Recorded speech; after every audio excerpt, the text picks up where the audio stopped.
প্রথমেই যখন পৃথিবীতে তাশরীফ নিয়ে আসলেন, মাতৃগর্ভ থেকে দাইমার কোল থেকে লাফিয়ে গিয়ে পড়ে সিজদা অবস্থায় থেকে আল্লাহ সুবহানাহু ওয়া তাআলা তার প্রিয় হাবিবকে দিয়ে গোটা বিশ্ব জগৎবাসীকে দেখিয়ে দিলেন একমাত্র দাসত্ব গোলামি। আর মাথা যদি সোতে सर झुकाना है तो बरगाह इलाही पर सर झुकाओ। दुनिया के किसी ताकतों पर सर नहीं झुकाना, दुनिया के किसी बुतों पर सर नहीं झुकाना, दुनिया के किसी बनाए हुए बनाटी भगवान ईश्वर प्रभु के सामने सर मत झुकाना। सर झुकाना है तो बरगाह इलाही को झुकाना, जिसका नाम है अल्लाह, जिसका नाम है ला इलाहा इल्लल्लाह, जिसका नाम है रहमान, जिसका नाम है रहीम, जिसका नाम है मालिक, जिसका नाम है खालिक, जिसका नाम है कुद्दूस, जिसका नाम है कहार, जिसका नाम है सत्तार। इसी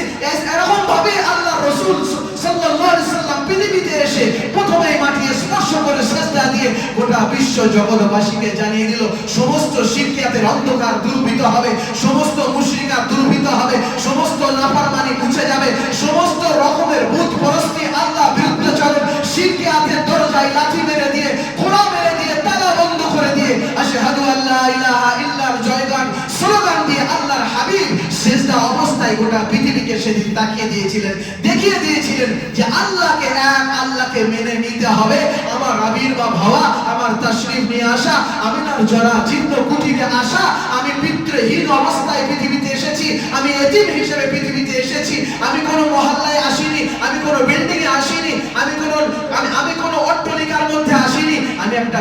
গরিব জরা চিহ্ন দারিদ্রতার মধ্যে, আমার মার স্বামী নাই, আমার পিতা নাই, আমি এমন অবস্থায় পৃথিবীতে এসেছি আল্লাহ সুবহানাহু ওয়া তাআলার দাসত্ব করার জন্য, আল্লাহ সুবহানাহু ওয়া তাআলার গোলামি করার জন্য। আল্লাহর ঘোষণা ওমা খালাকতুল জিন্না ওয়াল ইনসা ইল্লা লিয়াবুদুন, আমি মানুষকে আর জিন্নাতকে এই জন্য তৈরি করেছি যারা আমার গোলামি করবে। এর সর্বপ্রথম নাম বললেন প্রিয় নবী মুহাম্মদুর রাসূলুল্লাহ সাল্লাল্লাহু আলাইহি ওয়াসাল্লাম।